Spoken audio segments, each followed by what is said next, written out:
안녕하십니까, 이진우입니다. 우리나라 전기요금이 우여곡절 끝에 오늘부터 킬로와트 시당 8원 오릅니다. 전기요금이 이렇게 8원 오르게 되면 내가 매달 내는 전기요금은 실제로 얼마나 오르는 건지 알아보겠고요. 삼성전자가 일본에 3천억 원을 투자해서 반도체 공장을 짓는다는 보도가 나오면서 그 배경에 관심이 쏠리고 있습니다. 자동차 시장에 상징적인 일이 하나 벌어졌습니다. 중국이 전통의 자동차 강국인 독일과 일본을 제치고 지난 1분기에 전 세계에서 자동차 수출을 가장 많이 한 나라가 됐습니다. 오늘 이 세 가지 뉴스 자세하게 들여다볼게요. 5월 16일 화요일 손에 잡히는 경제 바로 시작합니다. 자, 복잡하고 어려운 경제 뉴스들 오늘 날씨처럼 화창하게 정리해 보겠습니다. 오늘도 MBC 양효걸 기자, 손에 잡히는 경제 박세훈 작가, 그리고 남국민 경제뉴스 큐레이터 세 분과 함께 하죠. 어서 오세요. 안녕하세요. 네, 안녕하세요. 자, 박 작가님이 준비해 오신 소식. 정부가 전기요금을 8원 올린다고 했는데 네. 제가 우여곡절 끝에 올렸다고. 네. 야, 전기요금 하나 올리는 건 뭐 그렇게 복잡한 일인가 싶지만 네. 이거 여야 의견도 다르고. 그렇죠. 아무튼 뭐 우리는 올라간다니까 뭐 네. 어떤 정도 영향이 있는지 좀 보면 좋을 텐데, 산업용, 가정용, 상업용 뭐 모두 다 적용되는 겁니까? 네, 오늘도 전부 다 오르는 겁니다. 똑같이, 네, 같은 폭으로. 네. 일단은 가정용 전기요금이 제일 궁금할 테니까. 네. 전기요금을 킬로와트 시당 8원 올린다, 뭐 11원 올린다, 뭐 그게 무슨 말이에요 이게? 그 우리나라의 전기요금은요, 굉장히 복잡하게 정해지는데, 일단 전력 사용량에 따라서 달라지는 기본 요금이 있습니다. 예.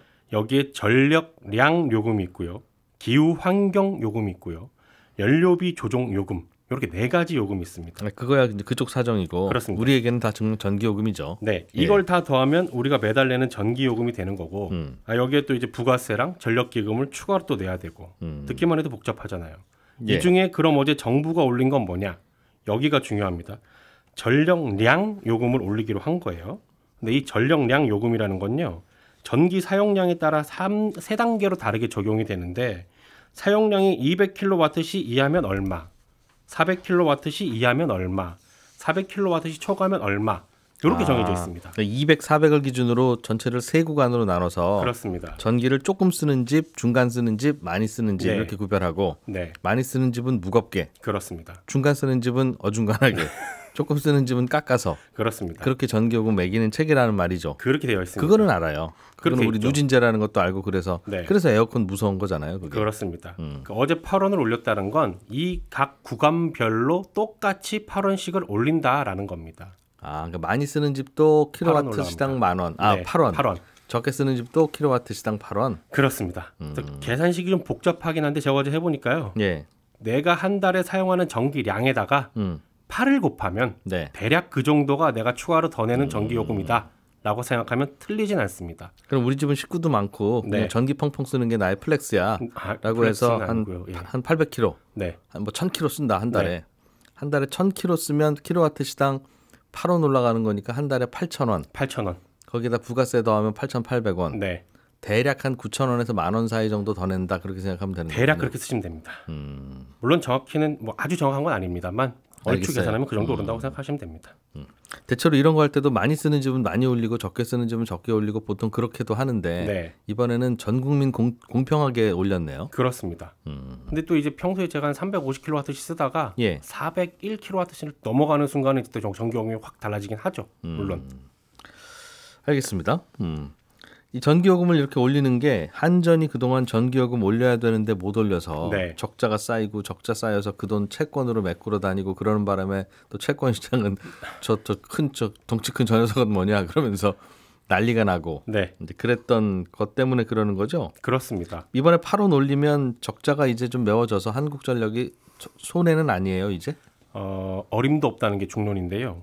어제 요금을 올리면서 늘어나는 한전 수입이 이제 2조 6천억 원 정도 되거든요.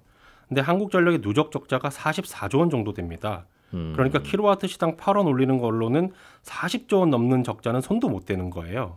작년 말에 산업부가 국회에 제출한 보고서를 보면 올해 51원 정도를 올려야 킬로와트 시당. 네, 그래야 2026년쯤 가서 적자가 해소가 된다고 되어 있는데, 올해 1분기에 30원 정도 올렸고 어제 8원 올려서 이제 21원을 올렸으니까 하반기에 한 30원 정도를 올려야 킬로와트시당 적재해소가 가능하다는 겁니다. 산술적으로 볼 때. 근데 3분기에 15원, 4분기에 15원 이게 과연 가능할지 모르겠습니다. 왜냐하면 3분기는 전기 사용량이 가장 많은 때라서 예. 아무래도 요금 올리는 게 부담이죠.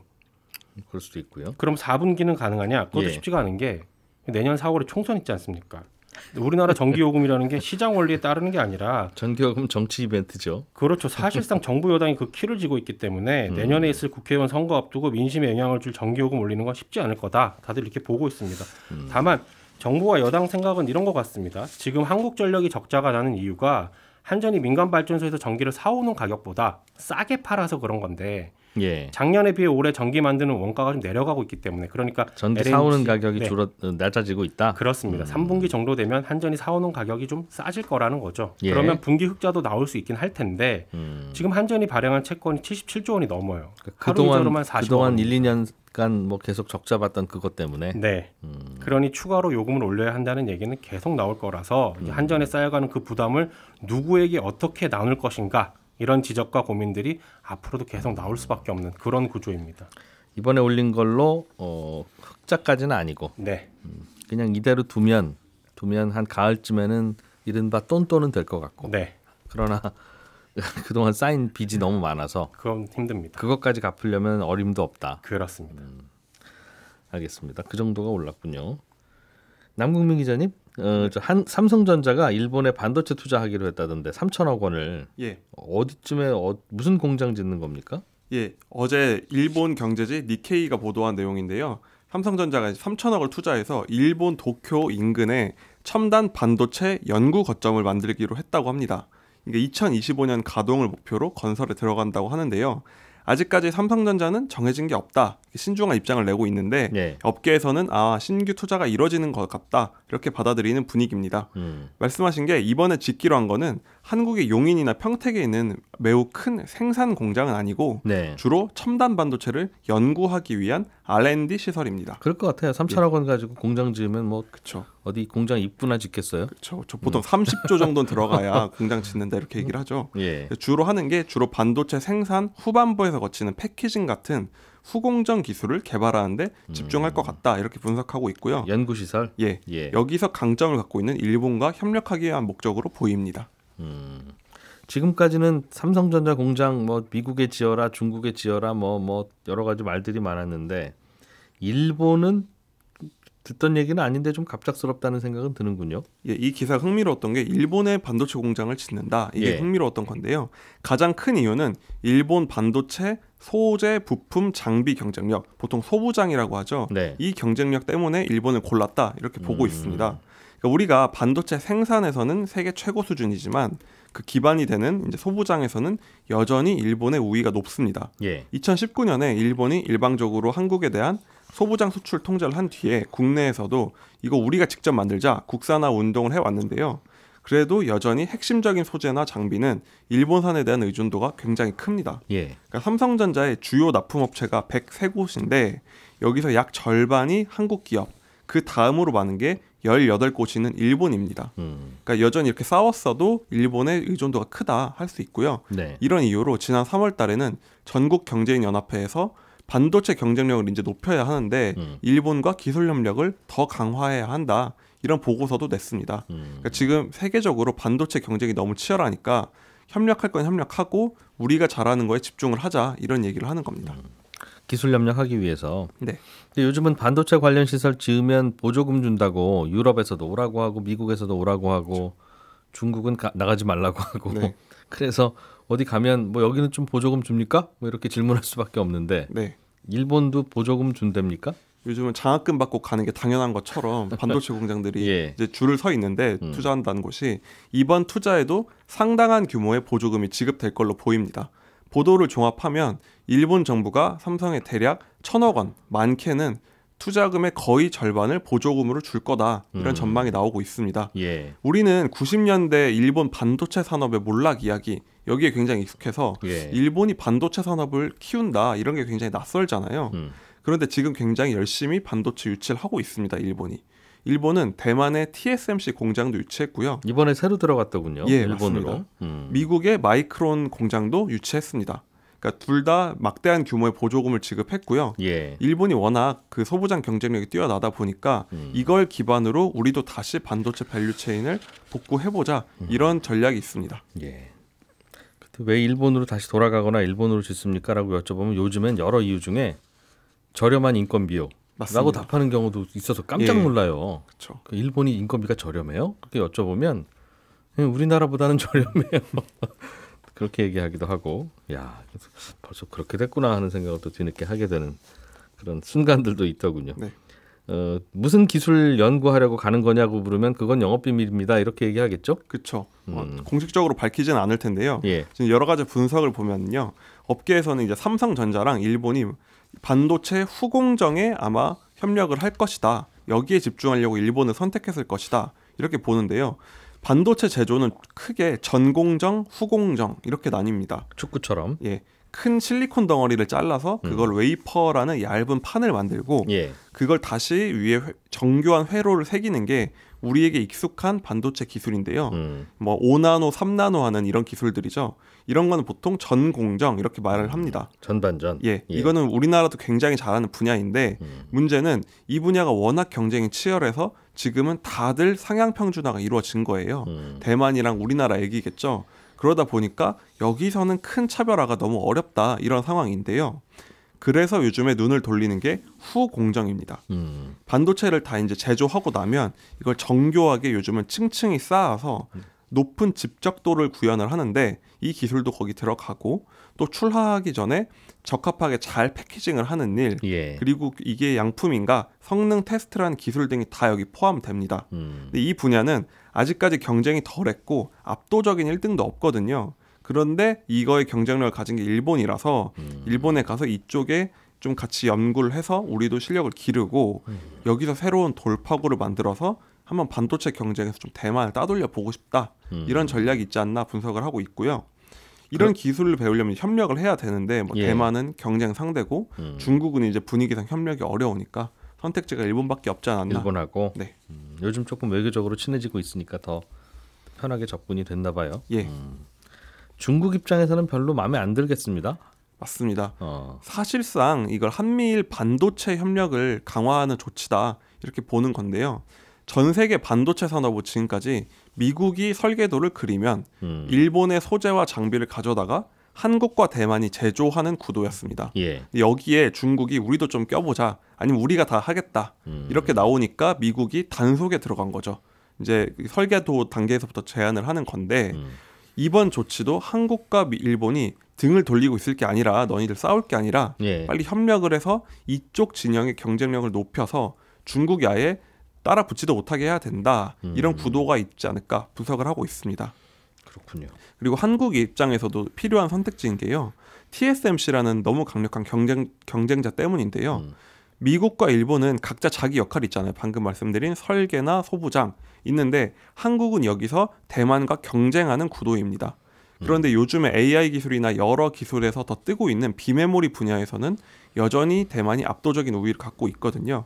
그러다 보니까 이런 소재나 기술에서 돌파구를 찾는 레벨업이 필요하다. 이런 분위기입니다. 그렇게요. 다들 서로 경쟁자일 텐데 그래도 경쟁자들 사이에서도 또 이렇게 편 맞고 저렇게 편 가르고 하는 게 있나 봐요. 네, 맞습니다. 앞으로도 그럼 그 서로 공장 짓는 거, 뭐 대만도 일본에 짓는다고 하고 우리도 가서 일본에 뭐 짓기도 하고 또 일본 업체가 또 밖으로 나오기도 할 거고. 네. 뭐 그런 일이 꽤 있겠군요. 예, 그럴 것으로 보이는 게요. 미국이나 일본에 이제 시설을 짓는다고 하니까 한국에서 이제 다 지을 게 나간다 안타깝게 보는 시선도 있는데 네. 사실 이걸 다르게 볼 수 있는 시선도요. 지금까지는 대부분 중국에 많이 지었던 것들을 다시 미국이나 일본 같이 지금까지 우리가 잘 투자하지 않는 곳으로 가고 있다. 이런 관측이 있습니다. 실제로 미국도 일본에 공장을 지었으니까요.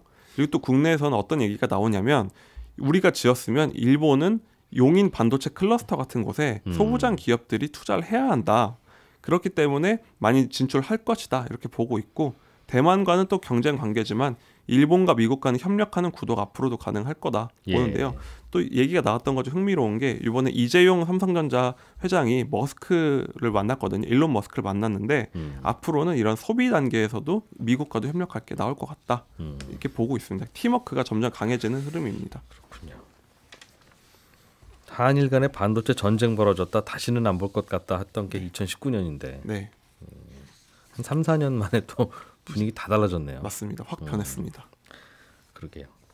그 사이에 소재 자립해서 우리 국산화 성공했던가 아니면 성공까지는 못했지만 국산화 시작해야 되겠다, 투자해야 되겠다 싶어서 투자했던 업체들은 또 골치 아파졌습니다. 맞습니다. 갑자기 이제 당황스러운 상황이 된 거죠. 그때도 그랬었어요. 이러다가 계속 싸우면 차라리 나은데 갑자기 화해하고 그러면 우리 중간에 투자한 돈 누가 책임지느냐 예, 그 문제 있었는데 네, 또 그렇게 됐겠네요. 그죠? 미국, 중국도 그런 것 같아요. 그래서 우리가 보기엔 맞습니다. 저렇게 계속 한 몇백 년 싸울 거면 진짜 싸울 거면 서로 도장 찍고 절대 화해 안 한다고만 그쵸. 하면 우리는 중간에서 전략을 좀 짤 텐데 네, 또 저러다가 또 그렇죠. 어, 친구 커플이 싸운다 그래서 헤어지라 그랬는데 갑자기 사이 좋아지면 나만 당황스럽죠. 외톨이 되는 거죠. 그죠? 네. 중간에서. 그런 일 벌어질까 봐 또 그것도 또 신경 쓰이고. 자, 양효걸 기자님. 네. 중국이 지난 1분기에 자동차 수출을 전 세계에서 가장 많이 한 나라가 됐네요. 네. 이 뭐 상징적인 사건이라고 할 수 있는데요. 중국이 올해 1분기 107만 대의 자동차를 수출했는데 예. 수출 대수 기준으로 세계 최대 자동차 수출국에 오른 겁니다. 그래서 그동안 1위 자리를 지키던 일본을 넘어섰고요. 이 중국 세관하고 우리나라 자동차 공업협회 자료를 종합을 해보면 중국 자동차 수출이 1년 전보다 거의 한 60% 가까이 증가를 했고요. 예. 같은 기간 일본의 자동차 수출은 100만 대를 못 넘었습니다. 그러면서 1위 자리를 내줬고 우리는 한 약 70만 대 정도 수출했거든요. 그래서 중국 자동차 수출은 2021년에는 처음으로 우리나라를 제쳤고 예. 지난해 독일을 넘었고 이제 세계 2위 수출국에 올랐는데 올해 1분기에 일본까지 넘어선 겁니다. 그래서 업계에서는 이제 중국 수출량 가운데 약 한 80% 정도가 순수 중국 브랜드 제품인 것으로 일단 파악을 하고 있습니다. 볼보도 이제 중국 브랜드니까요. 네. 뭐 유럽 브랜드를 사서 자기네들이 만드니까. 네. 그리고 나서 다시 유럽에 수출하고 그러면 그게 이제 중국 브랜드 수출이다 이렇게 하겠죠. 네. 중국 자동차 수출이 크게 늘어난 건 이게 중국이 잘해서 그런 거죠. 뭐 미국, 한국, 독일이 뭐 주춤하던가 그래서가 아니라. 네. 뭐 여러 가지 좀 전략을 잘 쓴 면도 있거든요. 그래서 중국 자동차 산업이 10년 전만 해도 이제 가격만 좀 싸고 안전이나 성능은 좀 크게 뒤떨어지는 이미지가 좀 강했는데 이제는 이 전기차를 비롯해서 친환경차 이런 게 가격 경쟁력에 이 성능까지 갖췄다는 평가가 좀 나오고 있고 사실 이제 주변 환경을 좀 분석해 보자면 이제 미국이 인플레이션 감축법 IRA를 통해서 자국 내 자동차 시장에서 중국 업체들 견제하고 있다 보니까 오히려 이제 해외 쪽으로 좀 눈을 돌린 측면이 있고요. 그다음에 수출국이 굉장히 다양해졌습니다. 2016년만 해도 중국이 가장 차를 많이 판 곳이 이란과 인도, 베트남, 미국 이렇게 됐었는데 지난해에는 뭐 벨기에나 칠레, 호주, 영국 이게 선진국 등으로 수출국 상위권을 계속해서 넓혀가고 있고 예. 특히 이제 중국 수출차가 벨기에를 통해서 유럽 전역으로 좀 퍼져 나가고 있는 모습을 보이고 있습니다. 그래서 네. 과거 강세를 보이던 아시아, 아프리카 시장은 확 줄었고요. 10%도 안 되던 유럽 비중이 한 20%대로 올라섰습니다. 그리고 차량 가격도 점점 비싸지고 있는데 예. 과거에는 싼 차 위주로 팔았다면 지금은 굉장히 좀 그래도 중가 이상의 차량을 팔고 있어서 평균 이제 그 수출 단가도 2천만 원대를 우리 돈으로 2천만 원대를 거의 이제 넘는 차들이 한 30% 정도 돼 있습니다. 그래서 싼 차만 파는 게 아니다라는 거고 아까 말씀하신 대로 외국계 자동차 기업들도 중국 현지에 투자했다가 이제 밖으로 수출을 하면서 예. 그 물량도 잡힌 것으로 파악이 되고 있습니다. 유럽 브랜드가 중국에 공장 차리고 지어서 자기네 나라로 다시 되사가는 게 네, 중국 입장에서는 수출로 잡히니까. 네, 맞습니다. 그런 게 또 많겠군요. 자동차 잘 만드나 봐요 이제 정말. 이제는 많이 이제 기술 수준의 격차를 이제 좁혔다 이렇게 예. 파악이 되고 있습니다.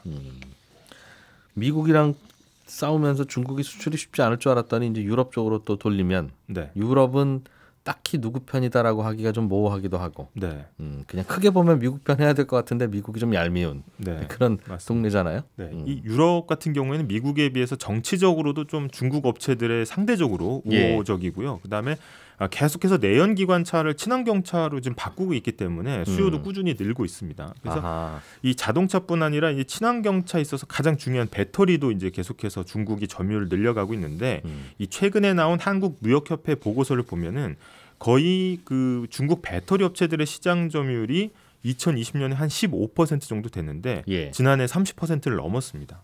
근데 원래 우리나라가 유럽에서 점유율이 거의 한 70% 가까이 됐었거든요. 배터리 3사가. 예. 근데 이게 한 63% 정도까지 좀 밀린 상황이고요.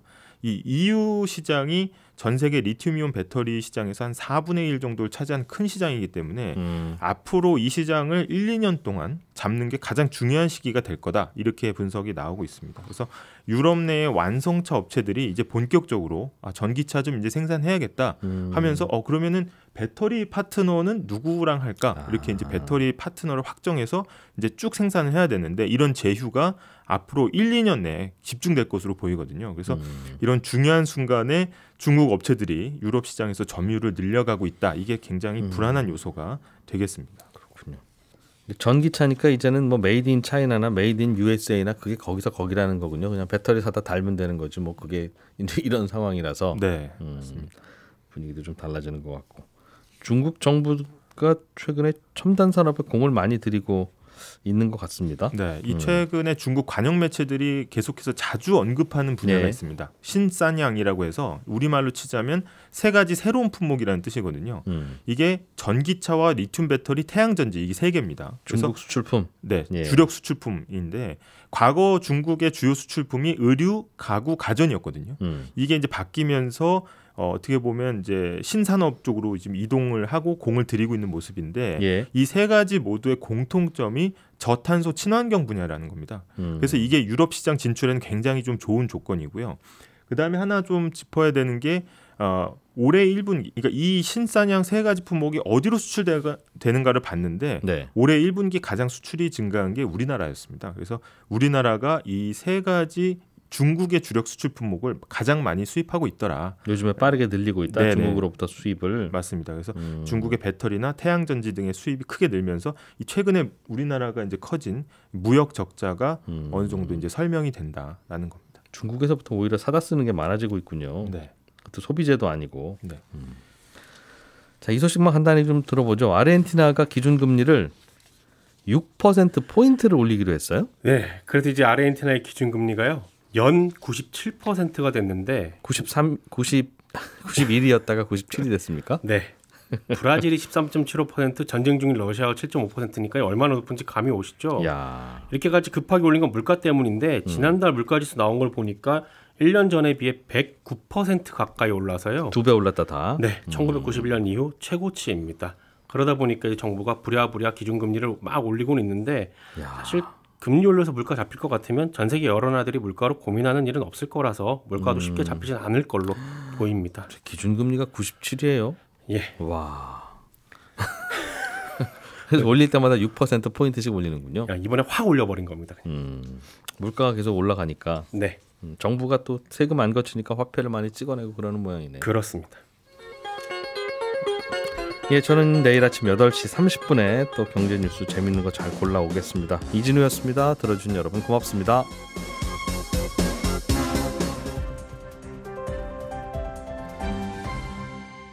경제를 생각하는 사람들의 즐거운 습관. 이진우의 손에 잡히는 경제.